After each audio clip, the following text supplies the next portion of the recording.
Assalamualaikum warahmatullahi wabarakatuh.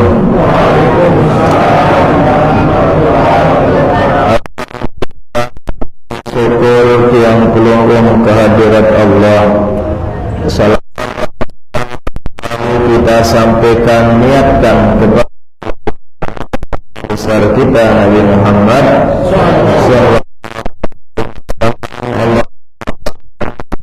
sallallahu alaihi wasallam wa barik ummati Muhammadin sallallahu alaihi wasallam warham ummat Muhammad sallallahu alaihi wasallam hansur wahfaz ayyid nahdatul watani bil alamin bihaqqi Muhammadin sallallahu alaihi wasallam, amma ba'du.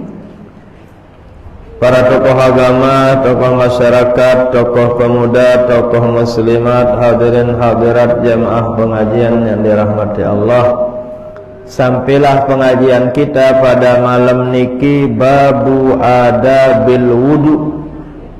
Pengajian tiang pelungguh dari Imam Al-Ghazali rahimahullah, adab-adab atau hal-hal yang disunatkan. Niki arti adab. Beda adab, beda etika. Okay. Kalau etika, terlalu etika adalah identiknya keputusan-keputusan, kesepakatan-kesepakatan yang disepakati oleh jamaah, oleh banyak orang. Iaran etika. Awik-awik jaga bahasa makin. Kalau akhlak nike semuanya berdasarkan Al-Quran, berdasarkan hal hadis, baru namanya adab, baru namanya akhlak. Kalau etika beda-beda. Misalnya etika orang masuk ke pesawat misalnya, berbicara dengan tamu duduk pesawat harus berdua tiket. Ndarat tiket tidak bisa pelungguh masuk. Tatkala pelonggoh misalnya masuk ke satu tempat, satu desa, di sana etikanya, awik-awiknya harus ngelapor ke kardus, harus bawa beras misalnya. Niki menyangkut etika. Kalau akhlak, adab-adab niki semuanya berlandasan Al-Quran dan hadis Rasul sallallahu alaihi wasallam. Etika seorang pramugari. Tatkala pelungguh masuk di kapal, Masya Allah, pramugari ini ramah ke pelungguh. Pelungguh dipersilahkan, pelungguh ditawarkan makan dan minum. Lagu apabila pelungguh sugul lekan pesawat, ndik kenal pelungguh. Ini namanya etika di pesawat. Sebatas etika namanya, bukan adab, bukan akhlak. Nah, adab, akhlak atau hal-hal yang disunatkan dalam berwudu, Imam Al-Ghazali rahimahullah aturin tiang pelungguh sami fa iza faragta minal istinja'i fala tatrukis siwaka. Apabila dah selesai lekan, buang air kecil maupun air besar, jarak-jarak de pelonggong sugul lekan jeding, lekan WC, maka jangan biasakan diri meninggalkan sikat gigi. Yang tuah tamu jeding, apakah pelonggong menek, apakah pelonggong kada hajat, apakah pelungguh mandi kecil, mandi besar, fala tatruk, jangan biasakan diri meninggalkan siwak, meninggalkan sikat gigi. Saya biasa amalan ni ke ibu-ibu, pelungguh merajinan ibu-ibu sikat gigi ketimbang pelungguh sami sak mamu. Abotan mamu ibu-ibu atau rajinan mamu? Biasanya seperti ini. Nah, baik laki maupun bini, kapanpun pelungguh selesai mandi atau selesai berwudu atau selesai masuk jeding kada hajat, hadas kecil maupun besar, buang air kecil maupun buang air besar, fala tatrukis siwaka, jangan biasakan diri meninggalkan siwak, kata Imam Al-Ghazali rahimahullah. Apa sebabnya?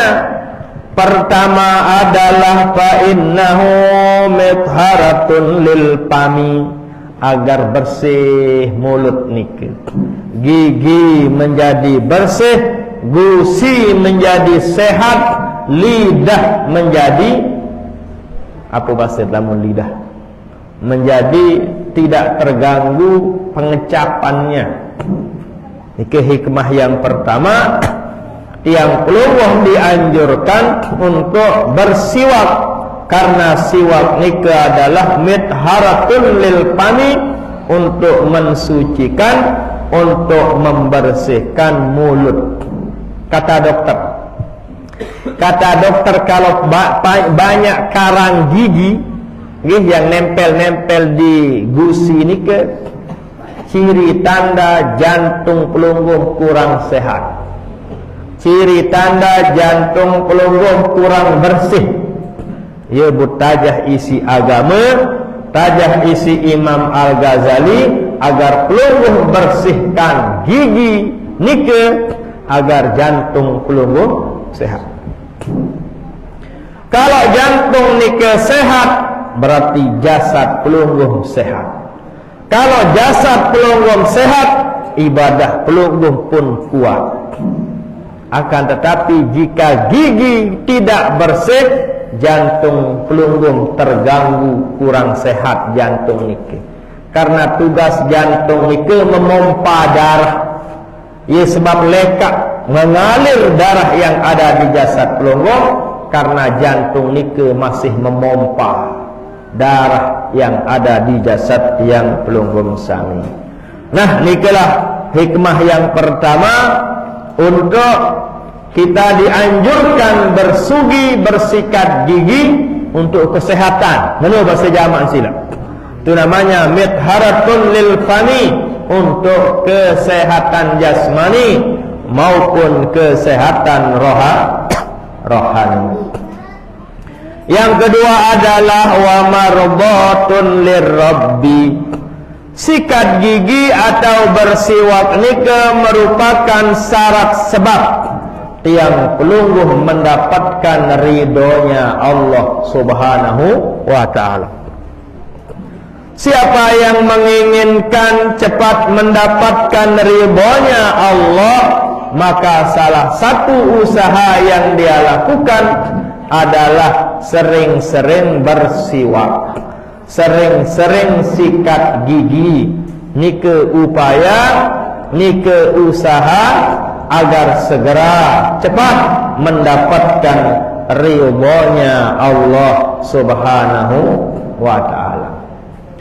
Ridho Allah jamaah sami ialah paling tinggi. Tidak ada yang lebih tinggi dari ridhonya Allah Subhanahu wa ta'ala. Yang harus kita banggakan, yang harus kita utamakan adalah ridhonya Allah. Sehingga ulama tasawuf, sehingga dalam ilmu tarekat diajarkan, la tabtar bi maudiin salihin fala makana aslaha minal jannati falakiya iblisu malakiya falakiya Abu Jahlin wa Abu Lahabin malakiya. Nabi artin, jangan terpesona dengan tempat yang mulia, tempat yang istimewa. Jangan pelongong terpesona dengan tempat yang mulia dan yang istimewa. Nara tempat yang lebih mulia dan istimewa dari surga, tapi ternyata iblis apa yang dia laku, apa yang dia alami. Iblis tinggal di surga tapi dilaknat oleh Allah Subhanahu wa ta'ala, tidak mendapatkan ridhonya Allah, padahal iblis tinggal di surga. Jangan hanya mengutamakan yang namanya tempat yang mulia dan istimewa. Contohnya iblis tinggal di tempat yang paling mulia surga, tapi ternyata dia dilaknat oleh Allah, tidak mendapatkan ridhonya Allah Subhanahu wa ta'ala. Demikian juga yang namanya Abu Lahab, demikian juga yang namanya Abu Jahal. Dia tinggal di mana? Beton hidup Abu Jahal, Abu Lahab. Masya Allah, dia tinggal di tanah haram, dia tinggal di Mekah Al-Mukarramah, dia tinggal di tempat tanah yang paling mulia istimewa lik bawun dunia, Mekah Al-Mukarramah, julun Ka'bah, julun Masjidil Haram tau balin. Jangan terpesona, jangan hanya mengutamakan kemuliaan tempat. Contohnya Abu Jahal, Abu Lahab, sekalipun tinggal di tempat yang paling mulia dan istimewa, mereka dilaknat oleh Allah, tidak mendapatkan ridhonya Allah Subhanahu wa ta'ala. Ini kegambaran jamaah sami, wajibnya, utamanya, mulianya, istimewanya yang namanya mendapatkan ridhonya Allah. Jadi nanti yang kita utamakan ridhonya Allah. Jangan hanya mencari tempat yang paling mulia dan istimewa, tapi pelunggung tidak mencari ridhonya Allah, tidak mengutamakan ridhonya Allah Subhanahu wa ta'ala, berarti ini kekurang pas. Contohnya adalah iblis tinggal di surga, tapi dilaknat, tidak mendapatkan ridhonya Allah. Abu Jahal, Abu Lahab, Masya Allah, tinggal di Mekah Al-Mukarramah, tapi dia tidak mencari ridha Allah, dilaknat oleh Allah Subhanahu wa ta'ala. Nah, ini nasihat daripada orang ahli tasawuf atau ahli tarekat yang mengisyaratkan, mengingatkan kepada tiang pelunggung, harus yang kita utamakan adalah ridhonya Allah. Untuk apa kita tinggal di tempat yang mulia tapi tidak mendapat ridhonya Allah? Sekalipun pelunggung tinggal di Bako, sekalipun pelunggung tinggal di Lombok, di tempat yang sederhana, tapi pelunggung selalu mencari, mengutamakan ridhonya Allah, maka nikalah yang dikehendaki, yang diutamakan oleh Allah Subhanahu wa ta'ala. Nah, nikalah hikmah yang kedua dari sering bersiwak atau sikat gigi adalah merupakan upaya, usaha untuk mendapatkan ridhonya Allah Subhanahu wa ta'ala. Ridhonya Allah lebih tinggi dari ampunan Allah Subhanahu wa ta'ala. Jauh lebih tinggi ridhonya Allah ketimbang ampunan Allah. Nanti contohnya iblis. Tatkala iblis dilaknat oleh Allah Subhanahu wa ta'ala, iblis minta, berdoa, memohon kepada Allah. Qala rabbi anzirni ila yaumi yub'atsun. Qala innaka minal munzirin. Tatkala iblis dilaknat oleh Allah, ya Allah, anzirni ila yaumi yub'atsun, panjangkan umur kaji ya Allah. Ndak aru lalu mati kaji, ndak aru lalu baik umur kaji ya Allah, ndak kaji isah mesak kelik neraka ya Allah. Iblis mohon kepada Allah, dikabulkan oleh Allah Subhanahu wa ta'ala. Bahasa jamaknya seolah-olah iblis diampuni kesalahannya oleh Allah karena melawan perintah Allah Subhanahu wa ta'ala. Tapi apa yang terjadi? Iblis dilaknat oleh Allah, tidak mendapatkan ridhonya Allah Subhanahu wa ta'ala. Maknanya tidak ada yang lebih tinggi dari ridhonya Allah Subhanahu wa ta'ala. Ridhonya Allah lah paling tinggi jamaah sami. Makanya yang pelunggung usahakan, pelunggung upayakan agar pelunggung yang mendapatkan ridhonya Allah, caranya sering sikat gigi. Bila perlu adik mahal-mahal sikat gigi Pak Kadus. Bila perlu pelunggung jual siwak yang dari Mekah niku, kayu arok namanya. Kayu arok, nama kayunya kayu arok. Kalau pelunggung dia siwak, Kan banyak dijual mungkin di supermarket, di toko-toko. Berapa? Ke 10.000 kalau salah harganya. 10.000, ada yang 15.000. Kayu nikah. Setahun dah habis nikah. Kayu nikah. Disunatkan nikah. Bahkan Nabi kita Nabi Muhammad sallallahu alaihi wasallam bersiwak sampai akhir hayat. Tatkala Rasul sallallahu alaihi wasallam serdeng sakit, beliau terlentang di pahanya Siti Aisyah. Beliau terlentang di pangkuan Siti Aisyah saat sakaratul maut.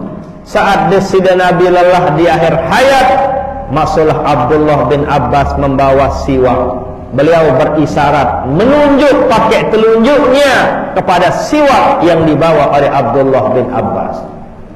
Nabi sudah tidak mampu berbicara karena sakit, karena sakaratul mautnya desida Nabi. Tidak mampu berbicara desida Nabi, tapi beliau menggunakan isyarat, menunjuk kepada siwak yang dibawa oleh Abdullah bin Abbas. Akhirnya Siti Aisyah, sebinian desida Nabi, meminta kepada Abdullah bin Abbas, "Mai siwak kentir." Siwak ni ke ujungnya sudah dikunyah, sudah dipakai oleh Abdullah bin Abbas. Ujung yang satu belum dipakai. Akhirnya ujung yang belum dipakai ni kelah yang dikunyah oleh Siti Aisyah agar lembut. Kan dia kayu pelunggu. Cara memakai siwak kan harus dikunyah dulu. Dikunyah agar lembut, urat-uratnya nampak. Nikelah yang dikunyah oleh Siti Aisyah. Tatkala siwak nike lembut, jamaah sami, barulah Siti Aisyah menyiwakkan Rasul sallallahu alaihi wasallam. Masya Allah. Sampai akhir hayat pun desida Nabi bersiwak. Nah, ini ilmunya kiai niki.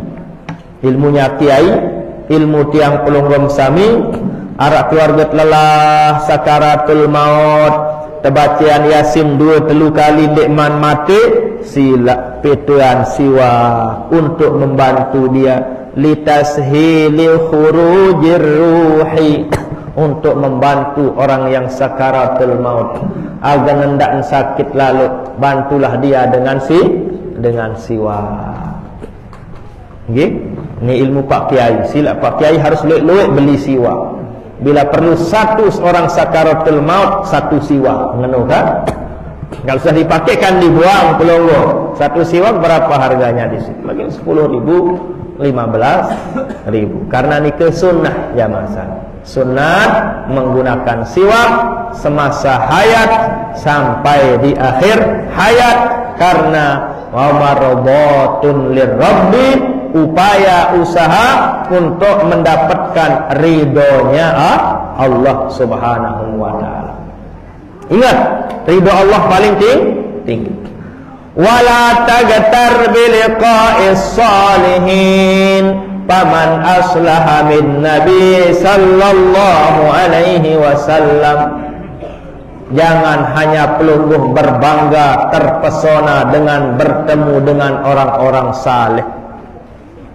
Contohnya berapa banyak orang yang bertemu dengan desida Nabi, tapi dia tidak mendapatkan ridhonya Allah subhanahu wa ta'ala.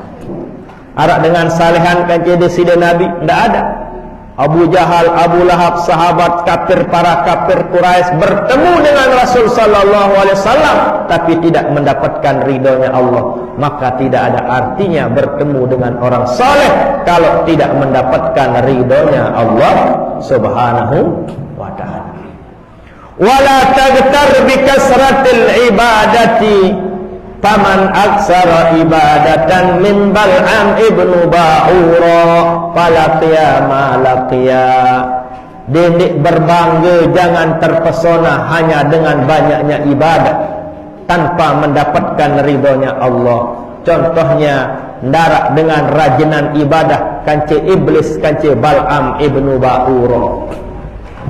Iblis ni si rajin ibadah Bapak Ibu, tidak ada tempat di dunia maupun di langit yang 7 maupun bumi yang 7 lapis, tidak ada sejengkal tempat pun kecuali iblis pernah beribadah kepada Allah, tapi dia tidak mendapatkan ridhonya Allah. Tidak ada artinya ibadah yang banyak nika tanpa mendapatkan ridhonya Allah. Ada lagi di zaman Nabi Allah Musa namanya Bal'am ibnu Ba'urah. Karena rajinnya beribadah jamaah sami pagi, siang dan malam tidak putus beribadah kepada Allah. Karena rajinnya beribadah, dia diberikan Ismullahil A'zam. Karena rajinnya beribadah. Akan tetapi Bal'am ibnu Ba'urah sekalipun rajin beribadah tidak mendapatkan ridhonya Allah. Justru dia na'udzubillah mati dalam su'ul khatimah. Jangan hanya terpesona berbangga dengan banyak ibadah, tapi yang kita utamakan, yang tiang pelungguh banggakan adalah jika mendapatkan ridhonya Allah.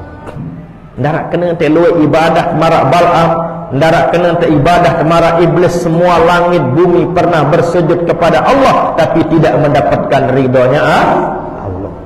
Makanya tiang pelungguh sami sebagai umat Nabi Muhammad sallallahu alaihi wasallam selalu diajarkan oleh Nabi dalam semua ibadah yang tiang pelungguh sami lakukan selalu lillahi ta'ala. Nggih, Allah kesembayang fardu isya 4 rakaat turut imam karena Allah. Kalau dalam ilmu tarekat, ilmu tasawuf diajarkan doa munajat waridoka matlubi. Ndara kaji peta, ndara tujuan kaji beribadah, ndara tujuan kaji bertahajud, ndara tujuan kaji haji umrah, ndara tujuan kaji bersedekah, berimpak dan sedekah selain mencari ridhomu ya Allah. Nikulah gambarannya yang namanya tingginya, luar biasanya yang namanya ridhonya Allah subhanahu wa ta'ala. Makanya agar pelungguh sami, tiang pelungguh sami mendapatkan ridhonya Allah, ngombe cara silahkan rajin-rajin sikat gigi dengan niat amalkan sunnah. Kalau pelonggom sikat gigi, niat pelonggom agar gigi pelonggom putih dan bersih, hanya putih dan bersih yang pelonggom dapatkan. Baru bernilai ibadah jika pelonggom sikat gigi dengan niat amalkan sunnah Rasul sallallahu alaihi wasallam. Nggih. Niki kelebihan yang kedua. Wa marbatun lirabbi, untuk mendapatkan yang namanya ridhonya Allah subhanahu wa ta'ala. Yang ketiga adalah wa muskhitatun lisyaitani, syaitan tidak suka kepada pelungguh-pelungguh. Lamun tegirang sikat gigi ndik tedemen, ndik tekangan isi syaitan. Lagu-lamun jarang sikat gigi, syaitan niku cinta kepada pelungguh-pelungguh. Nah, lamun temele ndik tercinta, ndik tekangan, ndik terpetak isi syaitan, caranya sering-sering sikat gigi, dan yang kedua sering-sering potong kuku, kaca Imam Ghazali. Soal bawa kuku nike ya tak girang nyebo syaitan nike.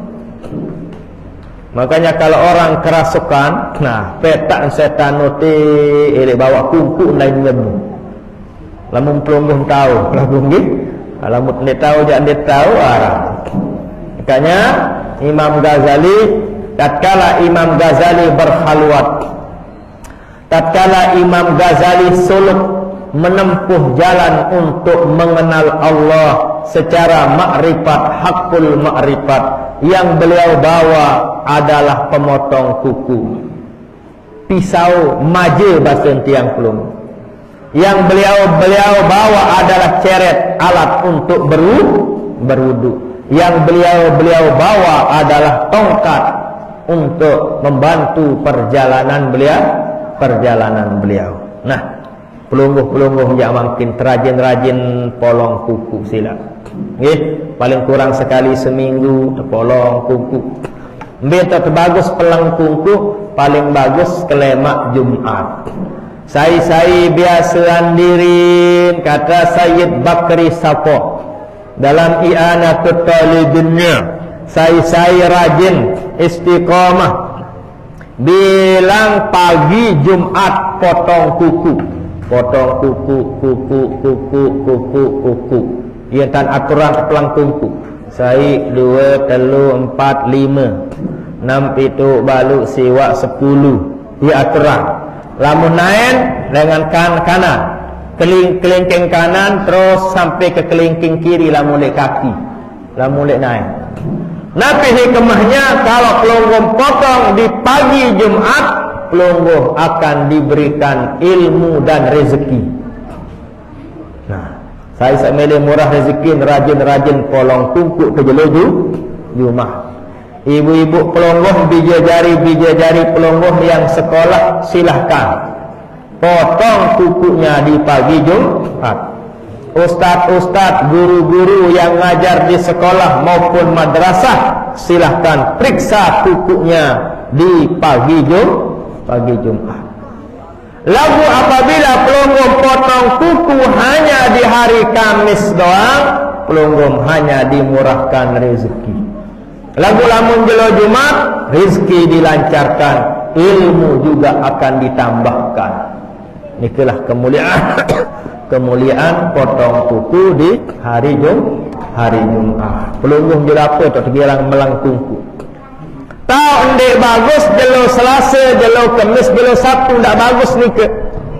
Lamun terbiasaan diri dak pelang kuku jelo Selasa, Kamis maupun Sabtu, pelungguh akan mengalami penyakit di kulit, paling kurang koreng. Saya girang-girang koreng, gatal-gatal, ciri tanda pelungguh potong kuku jelo Selasa. Nah, ingat-ingat, saling mengingatkan. Ada cerita yang diceritakan oleh salah satu guru tiang di Mekah, yaitu Maulana Syekh Dr. Muhammad Ismail Usman Zain Al-Yamani Al-Makki hafizahullah. Ada dulu seorang penuntut ilmu nike, belajar hadis, belajar fikih, sehingga dia menganggap diri hebat dalam bidang hadis.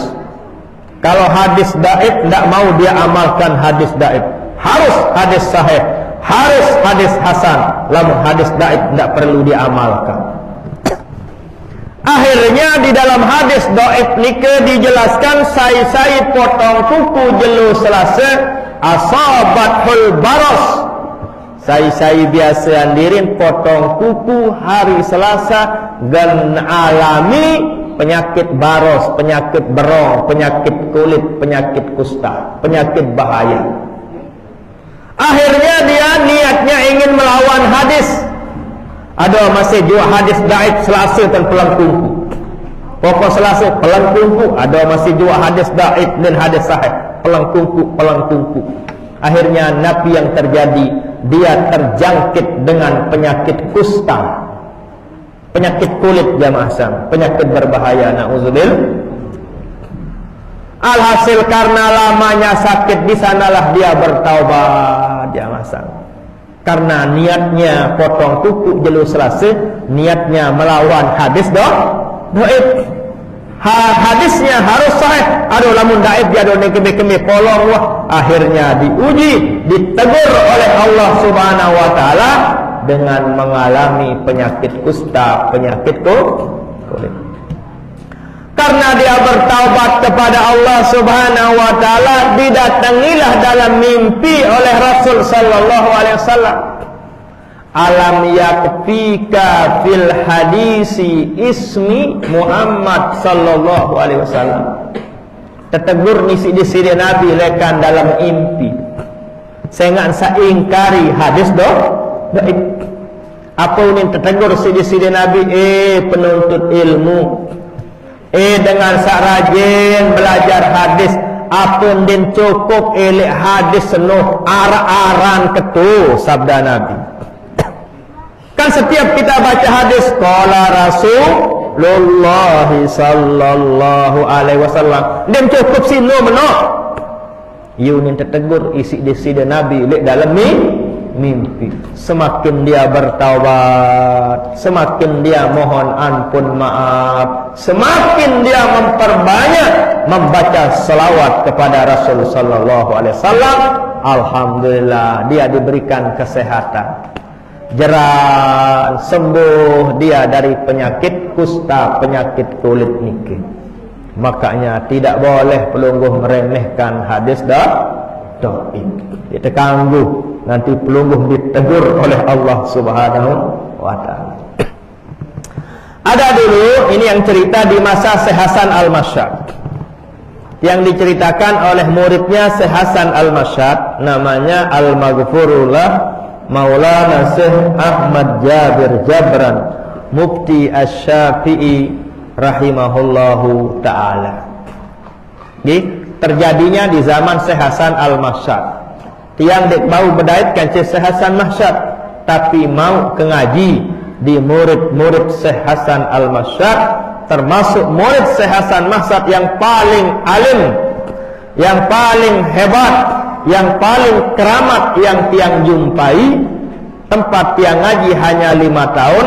Itulah namanya Al-Maghfurlah Maulana Syekh Ahmad Jabir namanya. Mufti Syafi'i dia, Masya Allah.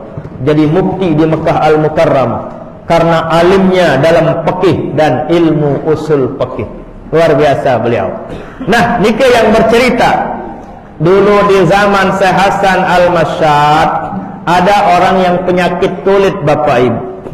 Akhirnya diperintahkan oleh Syekh Hasan Al-Masyad berobat menggunakan tanah Madinah. Sudah ke dokter, sudah pakai ini, obat ini, syarat ini, doa ini, tidak sembuh-sembuh penyakit kulitnya. Akhirnya Syekh Hasan Al-Masyad memerintahkan orang nikah pergi ke Madinah Al-Munawwarah, ziarah ke Rasul sallallahu alaihi wasallam dan berobat menggunakan tanah Madinah. Akhir awak sak penyakit kulit nikah ibu-ibu umbatan kelepuk rebu sarak le Madinah rapus ni awak dengan bahkan begulu marak kau ilik tanah Madinah. Alhamdulillah dia sehat walafiat berkat tanah Madinah. Jadi tanah Madinah nikah bisa menjadi obat. Sehat dia, alhamdulillah berkat isyarat petunjuk dari Al-Maghfurlah Maulana Syekh Hasan Al-Masyad rahimahullahu ta'ala. Nah nikah jamaah sami yang namanya potong kuku jangan hari Selasa, jangan juga pelunggung ingkari hadis-hadis dhaif. Siapa yang sering sikat gigi maupun potong kuku, orang nikah tidak dicintai atau dibenci oleh saudara syaitani. Nah, syaitani akan benci kepada orang yang sering sikat gigi dan sering potong kuku. Dia terdemen si syaitan sila. Nikah hikmahnya. Akan tetapi wa marabatun lirabbi, yang cinta kepada pelungguh adalah Allah Subhanahu wa ta'ala. Selanjutnya, wa salatun bisiwakin afdalu min sab'ina salatan bila siwakin. Siapa saja yang bersiwak, siapa saja yang bersikat gigi, lalu dia solat 1 kali solat, 2 rakaat solat, lebih afdol dari 70 kali solat tanpa siwak, tanpa sikat gigi. Pelungguh solat maghrib tapi pelungguh bersiwak, sekali solat pakai siwak lebih afdol dari 70 kali solat tanpa siwak.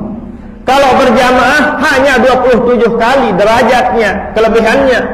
Tapi kalau pakai siwak, Masya Allah sampai 70 kali lipat kemuliaan yang namanya siwak. Masya Allah, luar biasa. Keistimewaan kemuliaan yang namanya mengamalkan sunnah Nabi besar kita Nabi Muhammad sallallahu alaihi wasallam. Akan tetapi wala yadullu hadzal hadisu ala ziyadati fadlis siwaki ala fadlil jama'ati allati hiya bi 27 darajatan li'annahu lam yattahidil jazaa'u fihima li'anna darajatan wahidatan minal jama'ati. Bukan berarti hanya pelungguh melakukan siwak doang lalu pelungguh dek sembahyang berjamaah pelih tendah no aro bersiwak baitu sembahyang mesak kelik balik toh juga lamun sembahyang berjamaah hanya 27 lamun bersiwak hanya 70 kah 70 lipat gandanya. Ingat kembalilah kepada yang paling tinggi, yang paling utama yang pelungguh cari adalah ridhonya Allah subhanahu wa ta'ala. Kembali kepada mencari ridha Allah, mencari ridha Allah. Jangan hanya melihat kepada pahala yang akan diberikan oleh Allah, tapi yang lebih utama melihat kepada ridhonya Allah subhanahu wa ta'ala. Hadisnya dari Abi Hurairah radhiyallahu taala anhu, Rasul sallallahu alaihi wasallam bersabda, "Laula an asyqa ala ummati la amartuhum bisiwaki fi kulli salatin." Andaikan tidak berat kepada umatku, sabda Nabi, niscaya saya akan wajibkan untuk bersiwak di setiap menunaikan sholat. Tapi karena berat memang siwak niki. Nyoba sekali dua embeh agaton hilang bare. Papah teh kadung enden ketempuh. Papah teh kadung enden ketempuh. Lagu ieu tuah jarak sembahyang endek teh kadung. Ye bun ketempuh. Nikelah memang yang namanya barang berat. Rajin pelonggong bersiwak, jelap penilang. Arak batur tasbih ton tali nentan endah. Tasbih kemadean. Nikalah yang namanya ujian, yang namanya barang berat. Para habaib, masya Allah, para ulama-ulama, masyayikh kita selalu menaruh siwak di kantongnya. Tiang pelungguh mendarat, tiang pelungguh napi but kantong, percek but kantong. Tapi para ulama, masya Allah, yang isi kantongnya adalah siwak, isi kantongnya adalah Al-Quran. Tiang pelungguh napi isin HP, isin kantong pelungguh sana. Arah jadi jari ulama, arah dengan ajak jari terniki. Nah nikalah kelebihan keistimewaan yang namanya bersiwak, agar pelungguh ikan, agar pelungguh tahu lamun tuah tahun insya Allah pada hari-hari yang akan datang mudahan terbau amalan sini. Mana-mana tamu jeding masuk jeding silahkan sikat gigi niat amalkan sunnah Nabi. Nggih. Ya, karunisen. Nggih karing sekedik mana. Nah, kita ke pertanyaan karena sudah waktu Isya. Kita akan menjawab pertanyaan. Hadir Krisadin. Ada pertanyaan niki, bagaimana ketika berwudu tatkala membasuh tangan tiba-tiba di masjid ada orang azan. Apakah wudu kita lanjutkan atau kita menjawab azan dan wudu kita ulang? Jadi jika pelungguh berwudu lalu orang azan, silakan pelungguh melanjutkan wudu. Nanti setelah berwudu pelungguh jawab azan. Kalau mau wudu seperti niki bisa pelungguh jawab azan. Allahu Akbar, Allahu Akbar, Allah. Asyhadu qad qamatis shalah. Gampang pelungguh jawab azan. Sampai pelungguh dalam jeding lagi qada hajat. Pelungguh mendengar azan, apakah pelungguh sugul dulu? Kan bahaya lah mun bau tertahan nyengkeun temenek baru sugul penet bu Allah apa seko penjulu rem julu jawab azan. Oh tidak, selesaikan peneknya, selesaikan hajatnya, selesaikan jedingnya. Tatkala selesai keluar baru jawab azan.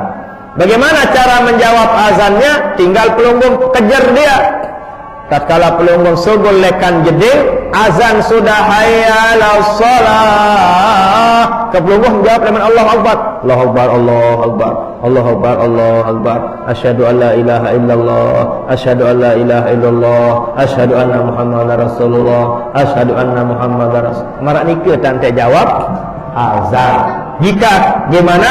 Jika pelunggung berada di dalam jeding, kada hajat atau kencing atau mandi atau berwudu. Tidak usah di stop. Kasihan kalau pelunggung stop, lanjutkan saja nikah. Nyengkeun pelunggung mandi, nyengkeun kadu sampo, pelunggung kadu sabun dengan lembab. Apa teh stop sabun dulu? Wah, sabunmu yang tadi berbeda kan? Lanjutkan mandinya. Nanti setelah keluar dari jeding, pelunggung Nabi lanjut ke jawab azan. Demikian halnya misalnya azan, banyak azan, masjid niki azan, masjid A azan, masjid 5 masjid azan. Mbi tak jawab, pilih mbi sak paling pedas suara. Kan azan warak selalu datang suara nendah gitu. Nah, pilih mana yang pelunggung Nabi namanya dengarkan suaranya. Sekarang permasalahannya pelunggung berada di masjid niki, di sana azan, di sana azan, di sini azan. Yang paling utama pelunggung jawab azan yang ada di masjid niki karena pelunggung melihat langsung. Lamun dia hanya suara doang, dia kita manusia. Gitu? Nah, itulah peringkat-peringkat jawaban azan. Atau pelunggung berada di perjalanan, di sini pelunggung Allahu Akbar, Allahu Akbar, pelunggung sudah lari setengah kilo, ndak angkat azan. Baru sekilo lagi pelunggung dengar asyhadu an la ilaha illallah. Berhenti tante jawab penazanan ni. Aneh jawab selaku nuah. Aku tak bingung lah. Jawab selaku nasilah. Nuduk dengar Allahu Akbar, asyhadu an la ilaha illallah. Tu di akhir mari la ilaha illallah. Jawab selaku nuah. Gampang cara menjawab menjawab azan. Nah nikulah caranya menjawab azan. Jadi wudu tidak perlu dihentikan.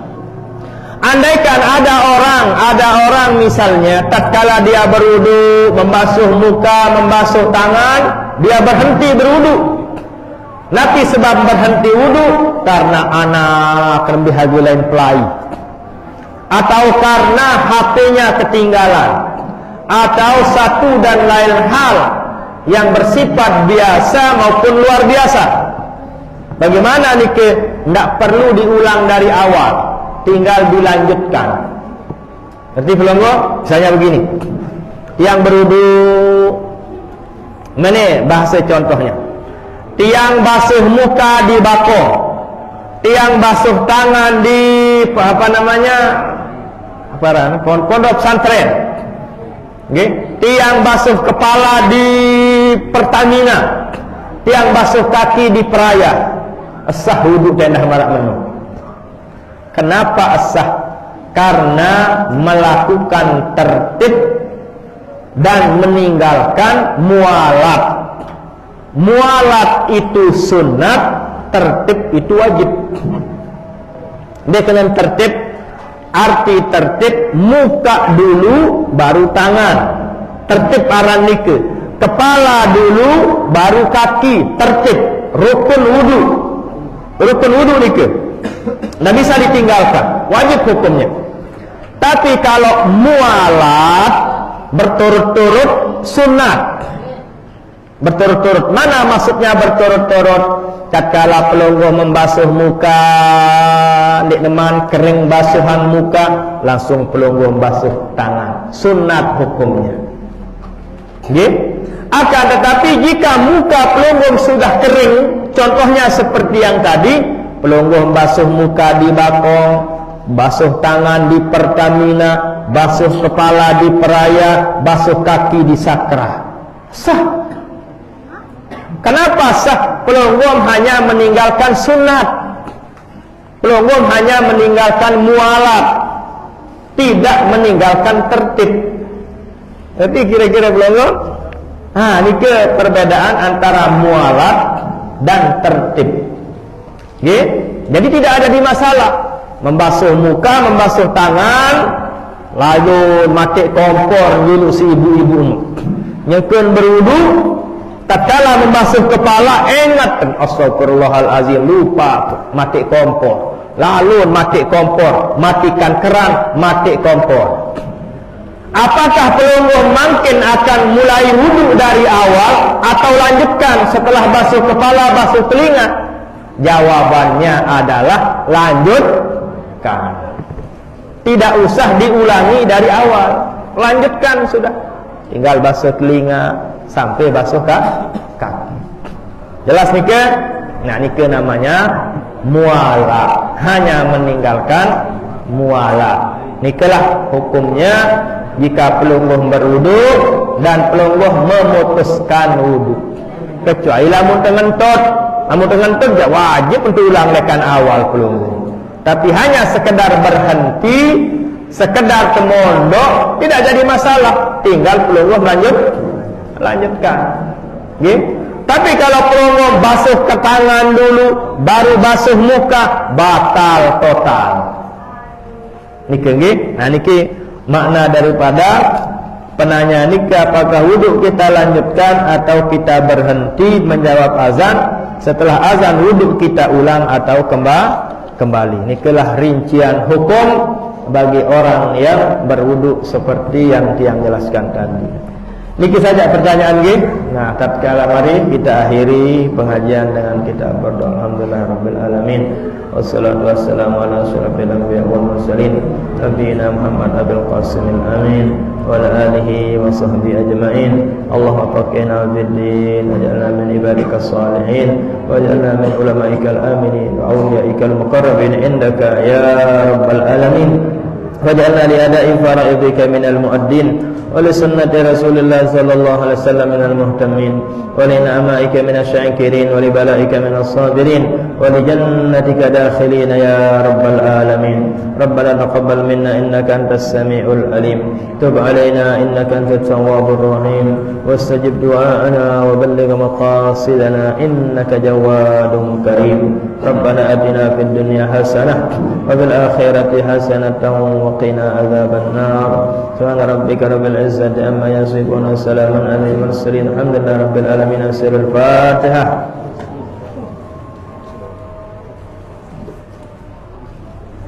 Sekian demikian, terima kasih. Allahumma taqabbal hadi ila sabilir rasul. Assalamualaikum warahmatullahi wabarakatuh.